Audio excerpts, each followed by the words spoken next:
All right. Good morning, everyone. Sorry about that delay here. My name is David Kendrick. I'd like to thank you all for attending this session today. A little bit about myself. I'm a David Kendrick, obviously, Army veteran, served as a Cavalry Scout for 5 years.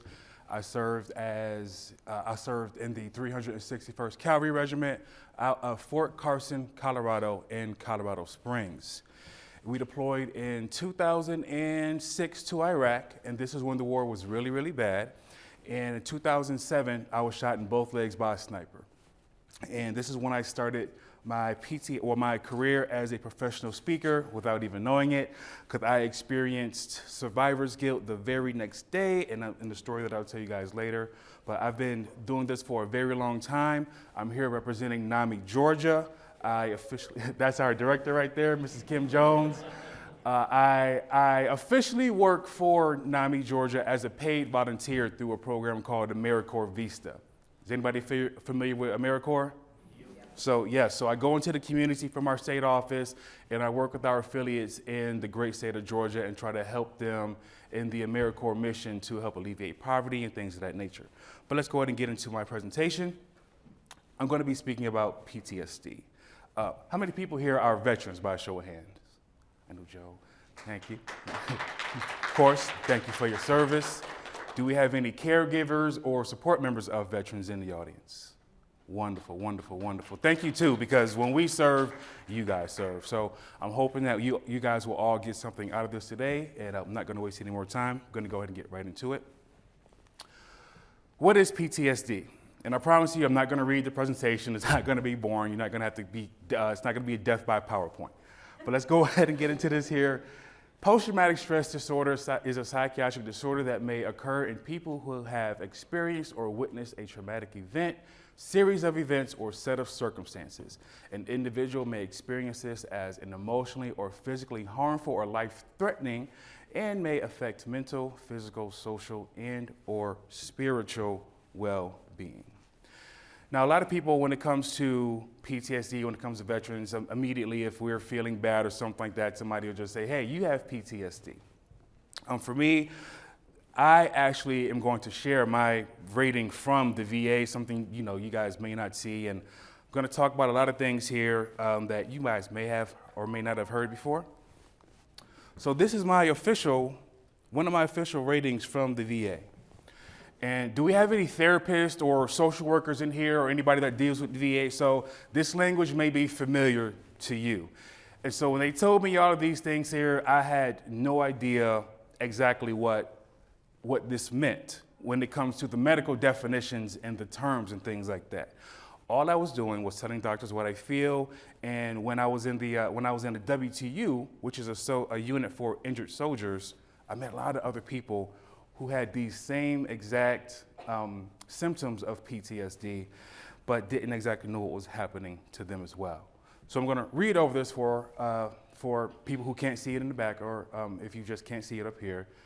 Unspecified depressive disorder, mild unspecified trauma and stressor-related disorder, alcohol use disorder, mild previously adjustment disorder, and depressed mood.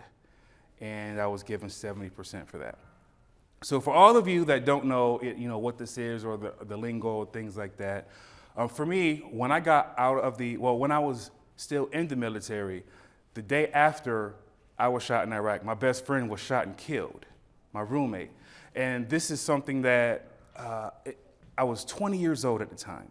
And I found this out when I was in Fort Carson Hospital, and I immediately felt sorrow, and that's this unspecified depressive disorder. Not feeling sorry for myself, but feeling sorry for my friend that had just lost his life because he had children and I didn't. And I still don't. And that was my first time that I've ever experienced survivor's guilt. And it ate me up inside while I'm still laying in the bed, not exactly knowing what's going on with me.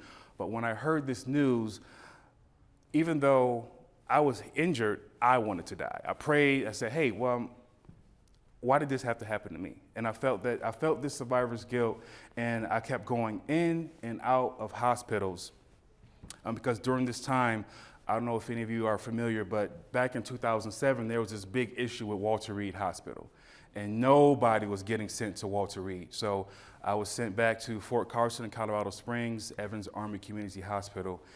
And I laid there and I felt great sorrow for myself and for the people that were my unit that was still in Iraq, the 361st Cavalry Regiment. And once I got out of the hospital, well, let me back up. I was on 2 blood thinners because when I got hit in my femoral artery and I lost a lot of blood. And I had a deep vein thrombosis, a DVT, one of the worst blood clots you can ever get. And I was on Coumadin and Lovenox. Coumadin is a blood thinner, and Lovenox had to give myself 2 shots a day in the stomach. When I got out of the hospital, first thing I did was drink. Because it's easily accessible, and I'm going to talk about that later on, but in the military, especially if you served, you know how accessible alcohol is. So that's the first thing that I did was drink. Let's talk about some of the stressors that we face as veterans, because not all PTSD is built the same. When I deployed, I saw IEDs. I myself was in a direct fire attack, which is a mortar attack. So we were in a bunker, and if you ever seen movies or anything like that, if you're not familiar what a mortar is, they're bombs that usually just drop from the sky. I was in a mortar with about 5 of my friends, and we got the mortar directly hit on the bunker. I got a concussion, and my left eardrum was ruptured. And this is when I was in Iraq, in the combat zone. And so I had a slight episode of PTSD then, because even with my unit, even while serving in combat, I was afraid to go out at night, because even though I was in Iraq and everything was traumatic, that one incident was me having PTSD while still serving in Iraq. So I was afraid to go outside, didn't want to be, once the sun came down, ran away right away back to my room in my barracks, because that was so traumatic to me at 20 years old. I didn't know exactly if it was going to happen to me again, and I was worried about my friends as well. And then we have direct fire. Direct fire is what happened to me. I got directly hit by a sniper in my left leg. And how this impacts me now. So there's many things that, unless you've been shot by a sniper, you wouldn't know sound like a sniper's rifle. I have a niece and 2 nephews, and they love balloons. And I am deadly afraid of balloons, because if you ever heard a balloon pop, it sounds exactly like a sniper's rifle. And so I was at my sister's house one day, and the balloon popped, and I ran out of the house. And nobody understood exactly what was going on. And I explained to my sister, and especially when my little niece and my nephews, they don't understand that they just triggered me by popping that balloon. And this is something that I had to explain in the workplace as well, because in corporate America, every time somebody has a birthday, they bring cake and balloons and things like that. And for me, it's triggering. And there's small things as well related to direct fire that stress me out. In Atlanta, I live next to a large high-rise apartment building called the Montage, and we have a Kroger gas station there. And I always go there to get gas.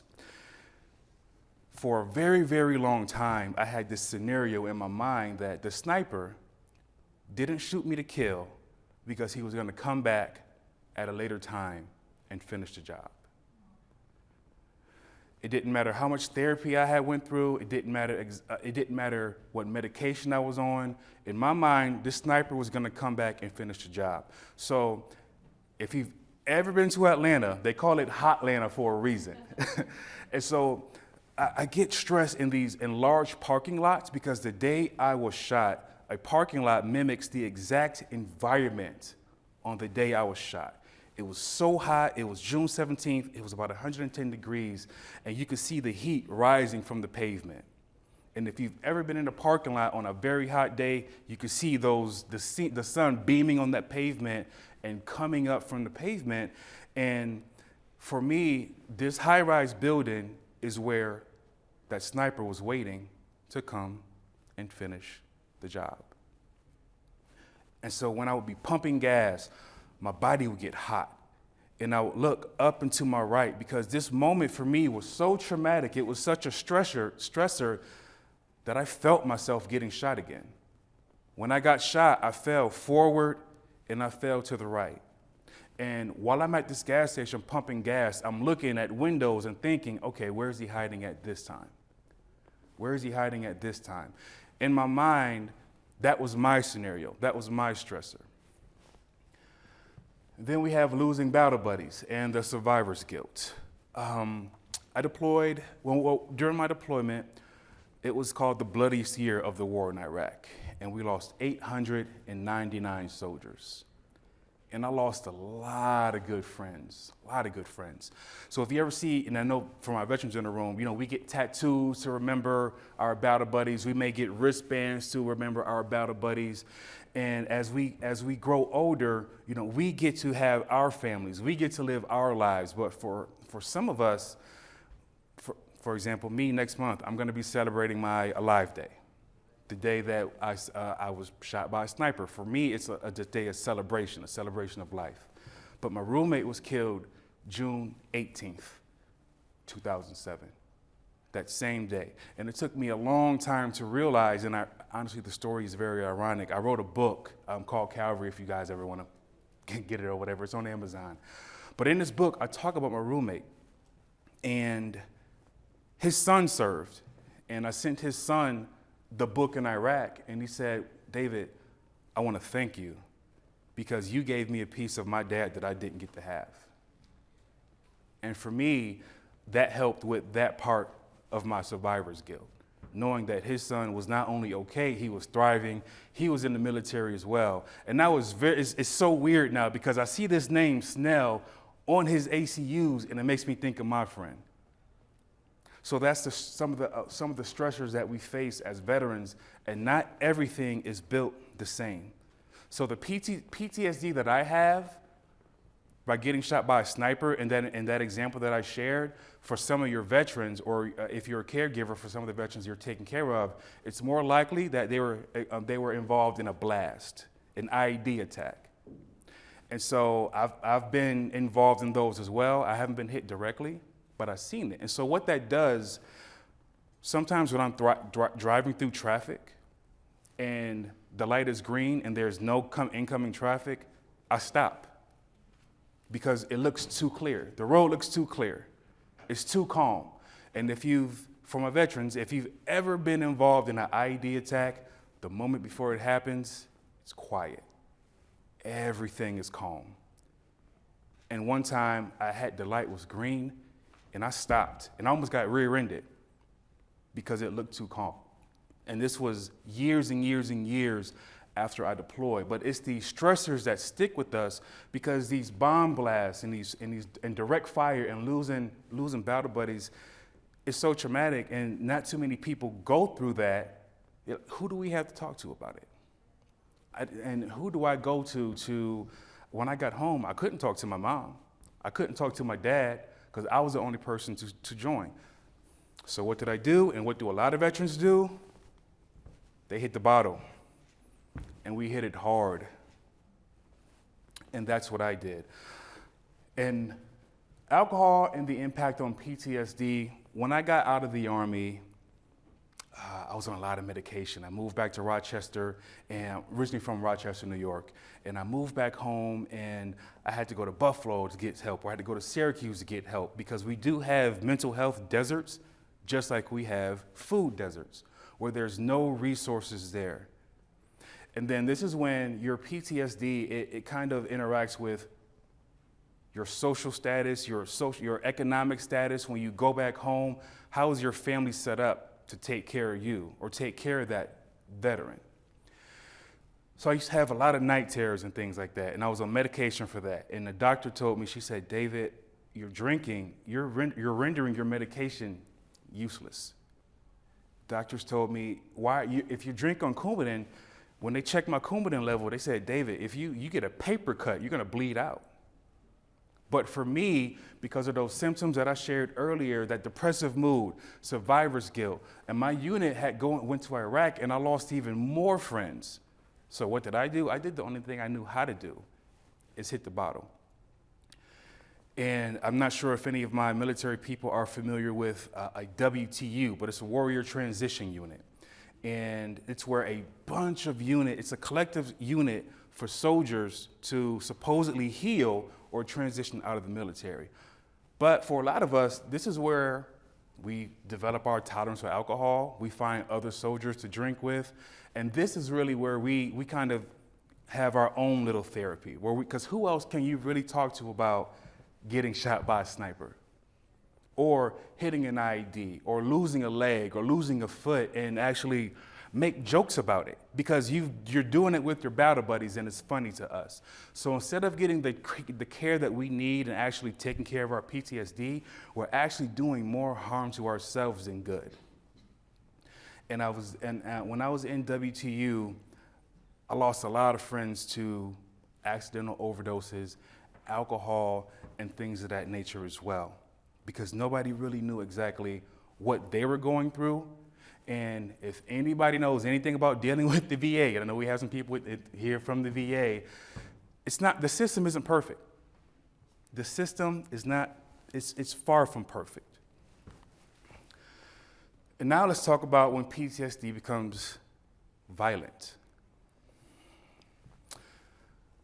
I joined the Army when I was still in high school. I was in something called the Delayed Entry Program, and I joined literally 2 weeks after I joined the military, or I graduated high school.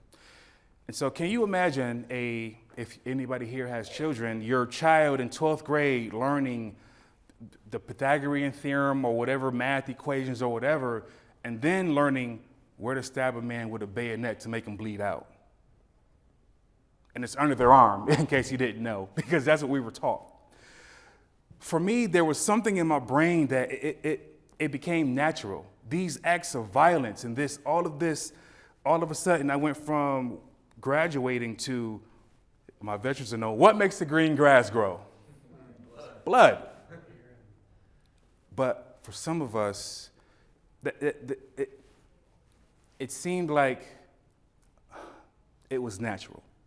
So when I came home, I isolated myself, and I kept having these big chunks of time when I didn't feel anything toward anybody, not even myself. And when you go to the VA and they give you the assessment, they ask you, do you feel homicidal, suicidal? Do you feel like you're gonna hurt yourself or others? And even though my answer was yes, I would always say no, because I don't wanna get, well, in Georgia, they call it 1013, a mental health arrest. You guys may have them, different numbers or codes or whatever you call them, but I couldn't say yes, because I didn't want to get a 1013. But there was big chunks of time when I didn't feel anything toward anybody when I got out. Even my mom, I would have to look at my mom and say, I love this woman. She gave birth to me. I love my sisters. They're my sisters. But I couldn't feel. And it was as if all the killing, all the bloodshed, all the survivor's guilt, losing all of my friends, and then coming back home to Rochester and having nothing at all. But alcohol, really, it made me feel like I had a body without a soul. So I went to the VA later on when I got my benefits, and I said, hey, I don't know what's going on with me. I'm not feeling anything toward anybody, and I'm gonna overshare. But I said, I don't think I can ever have kids like this. I don't feel anything toward anybody, not even myself. I said, I want to get a medical procedure done to make sure that I don't ever have children, because I don't want to ever have them feel like I don't love them. Because I've been there as a kid, and and you want your parents to love them, but I was incapable of feeling love toward anybody, even myself. So I left. I left home, eventually moved here to Rochester after I graduated from a program in Syracuse to start my business. I eventually left, and I moved down to Atlanta. And stressors, to go back to a few slides here, I'm going to talk about a stressor. Nightmares. Everybody knows that veterans have nightmares. So one day, I was in Iraq, and we had received some intel that there was a sniper in the area. So I saw this sniper, and he was getting ready to pull the trigger, and I'm chasing him through the streets, and he has a head wrap on, and I can't see him. But I'm running after him as hard as I can, and I finally get to him, and I have his weapon, and I have his sniper's rifle, and we're going back and forth, and we're fighting over this rifle, and my hands are obviously fighting with him. So I do the only thing that I could do to stop him, and I reached my neck, and I reached over, and I bit this guy on the shoulder in Iraq. But what was actually happening is I was having a nightmare. And my girlfriend hit me as hard as she could. David, what the hell are you doing? And I bit her. And I couldn't explain it to her. I said, baby, I'm sorry. I don't know what's going on. I'm having these nightmares. I don't know what's going on. And she left. And I tried to explain. I tried calling. Nothing worked. So eventually, police were called. I said, hey, look, we're just gonna have to break up if you don't let me explain. And when the police were called, I explained what happened. None of that mattered. And I got charged with domestic violence. None of that mattered. Because for me, I love to talk. So I'm thinking, I'm having a conversation with the police, not knowing exactly that they just let me talk. And then they said, well, sir, you need to come with us. And this is something that a lot of veterans go through because they don't know how to explain. And that's not even the first time that this has happened. So me knowing myself with the medication that I take and everything, I got into a relationship with a new woman, and it happened again. But this time, because she knew, she said, okay, David, I understand. But still, you need to get some help. Gonna go back to this slide here. So being a danger to yourself and others. There was a time I shared in a previous speech for NAMI about me going through what I was going through. And when you come back home and your family doesn't know who you are and you're not fully accepted and you come from the inner city like I do, the only love that you get is from gangs, drug dealers, or people who want to drink because now they know that you got money and things like that. And being a danger to yourself and to others, I said, I don't want to do this.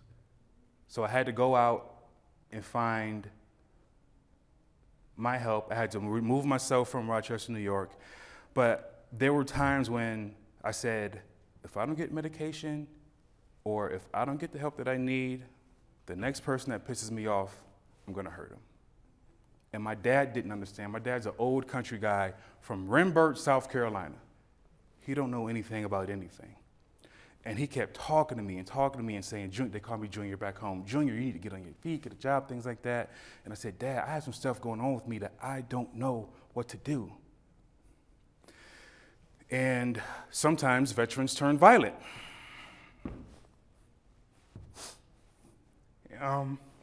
In Atlanta, we had a young African-American veteran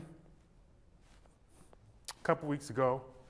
He was looking for a medication called Ativan. Because like myself, we know what's wrong with us. Or we try to explain the best that we can. And then we have to go sit in front of a doctor and they type their notes and things like that. And it's almost like we're screaming, I need help. But when you go to the doctors, they have a list of things that they have to go through and they have boxes and things that they have to check. This one veteran tried to get help from the VA. His mother tried to get help from the VA. And what ended up happening is this veteran was late to an appointment and he wasn't able to be seen. They turned him away. This veteran came back with a weapon. He shot and killed the receptionist, and I believe he killed 3 other people. And after this event went down in Atlanta, the city, Midtown was on lockdown, and we're trying to figure out what's going on. The details started to come out that this was a veteran, and he had did his due diligence. He tried to get help. His mother was trying to get him help, didn't exactly know where to go. So this is my next slide here, supporting the veteran and family impacted by PTSD. And this is when programs like Homefront come into play, because I'm a Homefront instructor. And now I'm glad to help out those family members and those caregivers who have a veteran going through things. Because the last overshare I'm going to share with you guys, I used to live in Cherokee County in Georgia, and my sisters live with me. And I have my niece was 3 years old at the time. And if you know anything about toddlers, they just run through and they just bust into any door that's open. They don't knock, they just boom, rush into the door. And she was doing this in my room all the time. And when you're a veteran, you hear, and then somebody just opens your door, it's time for action. And this is my 3-year-old niece and my sister. And we had a big argument, all these big arguments. And she ended up calling the police. And I snatched the phone out of her hand. I said, no, you need to call our mom. And I hung up the phone. Well, guess what happened? Cherokee County police were at my door 2 minutes later. And I was charged once again with family violence this time. And I spent 18 months in a veterans court program, which is a great segue, I should say, because I have another presentation tomorrow, which will be led by Mr. Joel. Stand up, please. Joel and I are going to be talking about veterans courts tomorrow and how they can help families and how NAMI can integrate the Homefront program into these diversion courts. Because let me tell you what happened. After that incident, me and my sister didn't talk for almost 2 years. 2 years we didn't talk because she didn't understand what I was going through. Because nobody in my family understood. Even as much as I tried to tell them, they didn't understand. And so I got in this veterans court and I got the help that I needed. Things eventually started to get better, and I had that talk with my sister. And then I joined NAMI and I became president of NAMI DeKalb, and now I'm looking to help veterans, and I'm glad that I met Joel, and I sit on our Veterans and Service Members Council because the work that we do is important. And no veteran belongs behind bars because they can't get the help that they need.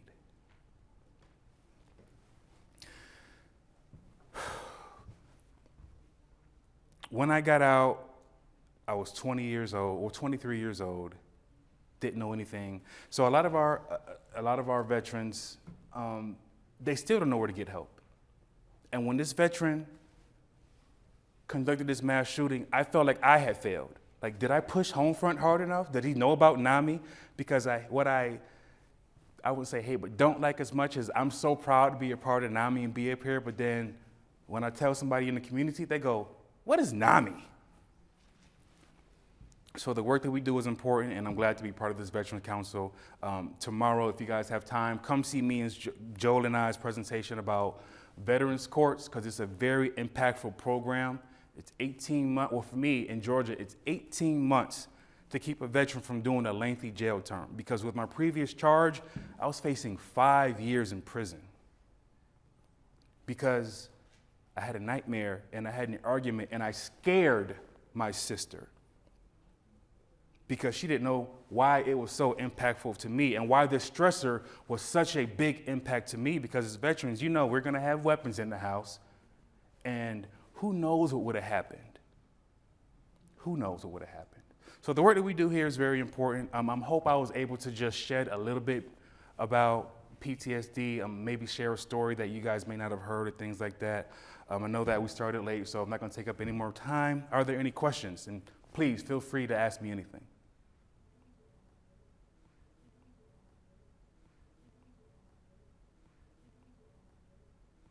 So our SYSLE, sharing your story with law enforcement, I have given those presentations in Georgia. I think there needs to be a conversation had between veterans, because a lot of police officers are veterans as well. And so we go around and we train them in CIT and things of that nature. I think it's a situation nobody wants to be in, because on the veteran part, who knows what that veteran is seeing? Because all they may see is a weapon, and now it's time to act. That police officer, that sheriff department may see a weapon, now it's time to act.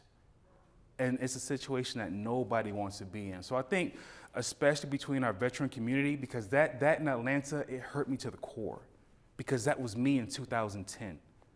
My mom needed help, and with me being African American, first thing we're gonna go to church. And so we prayed and prayed and prayed, but things weren't getting better. So just going out and just having those conversations and things like SYSLE, sharing your story with law enforcement, it's a great way to integrate and have that conversation between NAMI and police officers and the VA as well.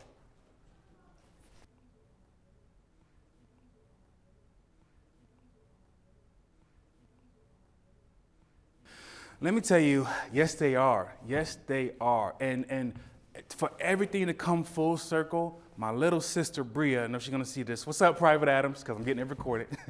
My sister's in the Army right now as a combat engineer. And I think 2 years ago, there were a lot of soldiers got sent to Europe, and they were right on the edge of Ukraine. And my mom dealt with everything all over again. But because I am, I don't even need home front, I just say, Mom, we're not going through this again. If she does go into Ukraine, she's going to be okay. We're going to be okay. And let her know that I'm her resource now, but my mom's okay, my dad's okay, my sister's okay, everything is good. And most importantly, I'm okay. With the help that I got from NAMI, my life has turned completely around. And I'm in a place now where I can go out. I've been speaking for a long time, but things like this and meeting people in the hallway is what's most impactful for me. And NAMI's been a great help in my life. And now I have to go back to the VA and say, hey, that procedure y'all did, y'all gonna have to unreverse it because I met this wonderful black woman right here, and I want me some kids. So, yeah.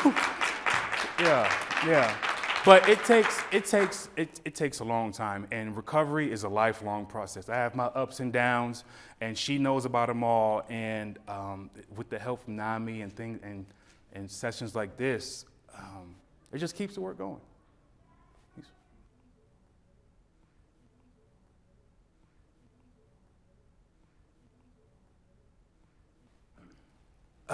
What helped me the most was once I found out what my exact diagnosis was. I gave a speech in a small town in Pennsylvania that has the smallest airport I've ever seen in my life.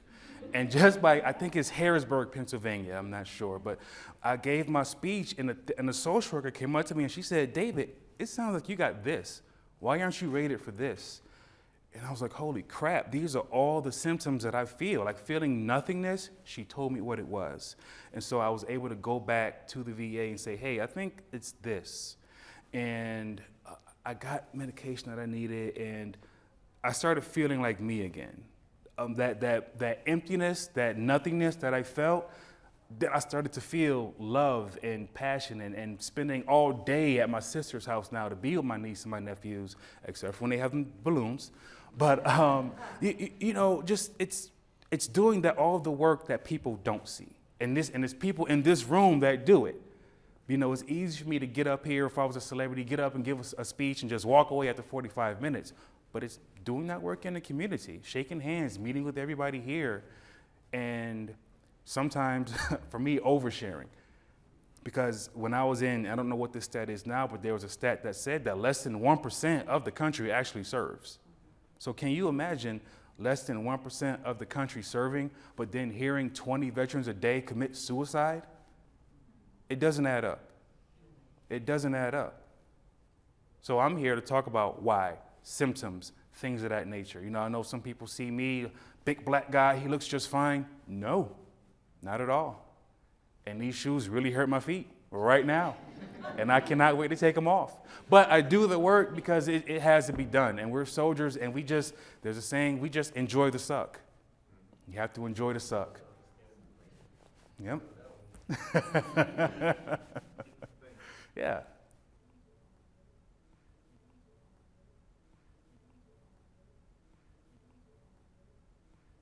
When I got out, I had this imagination, I had this vision that, oh man, when I get out, the streets are gonna be paved with jobs for David Kendrick, and I'm gonna have all these opportunities, I'm gonna be just fine. And it wasn't. I came home, my dad said, okay, well, welcome home, all that's over with now, The rent's due on the 1st, blah, blah, blah, blah, blah, blah, blah, blah, blah. And I want to choke them. You know, I think we have to meet them before they even get out. And even when I was in WTU, they have transition specialists when you get home and things of that nature. And I'm glad you asked that because you're from Syracuse. I'm a local New Yorker as well. When I got home, I filed for unemployment. I got a letter back from the great state of New York saying, well, David, your DD-214, and that's your military retirement papers, basically, for those of you who don't know, your DD-214 indicates you were shot by a sniper. The goal of unemployment is for an individual to be willing and able to go back to work. And since you're disabled with this injury, you can't work. So you don't qualify for unemployment. And that was my welcome to the civilian world in New York. And I was pissed. You mean to tell me I got shot for this country? My friends are dying, dead, and I can't even get unemployment? And that was the beginning of the fall for me in 2010. So I think meeting these soldiers as soon as they get home, having these soldiers know exactly VSO, Veteran Service Organizations that are in their state. We have a representative from the board in Alaska. If you can get service in Alaska, I'm pretty sure you can get it anywhere, okay? But it's just knowing exactly where these VSOs are, where the VA is. And even if you don't want to deal with the VA, I would encourage any veteran, just get 10%. So you're in there so that, hey, you can at least walk into the VA emergency hospital when you do feel like you're going to hurt yourself or others. 0%. Yeah. Please, and I would encourage anybody who's watching this in the future online, please get something. Because I can tell you right now, when you get turned away, it feels like a big slap in the face. And then you want to pick up a gun and hurt somebody. And then that with, like I shared earlier, with alcohol involved, medication involved, you don't know what that veteran's seeing or hearing right now. So I would definitely encourage any veteran, just go in there, get that 0%.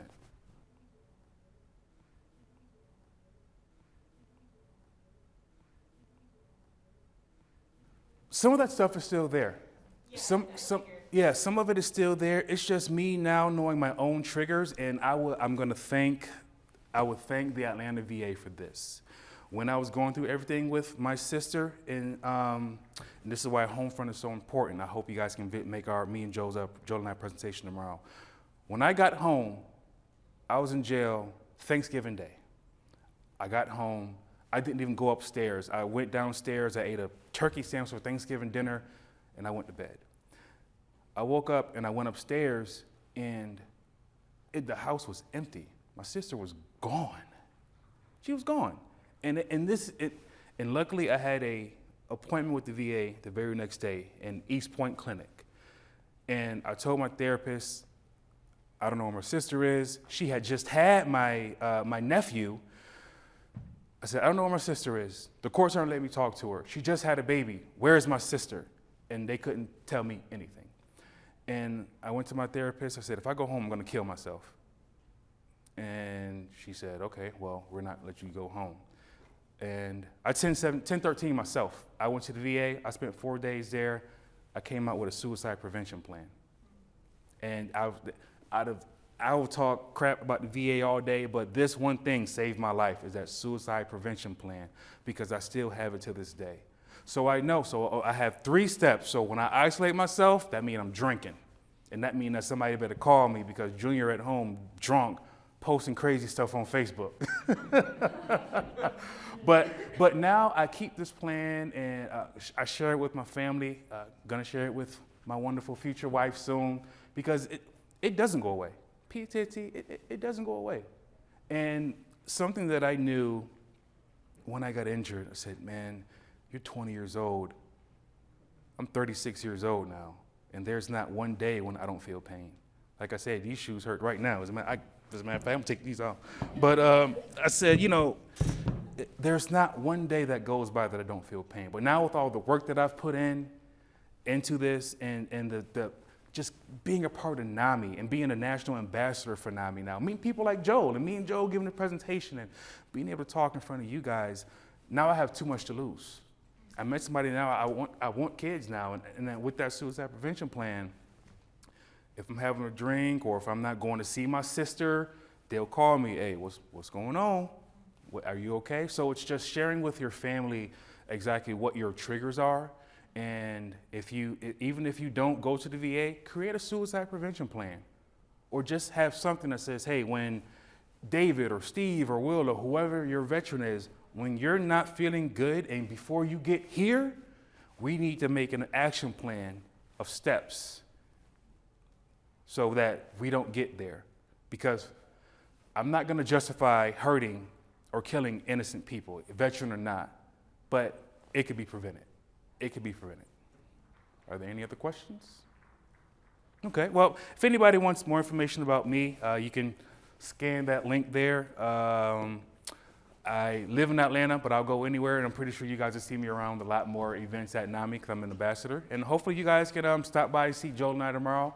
Or if you have a veteran, please send them to our Veterans Council. We're also looking for members in multiple states. So if you have veterans who want to step up and be a part of our Veteran Service Members Council, please, please, please send them our way. We have a few representatives in the room that do more than a wonderful job of pointing you in the right direction.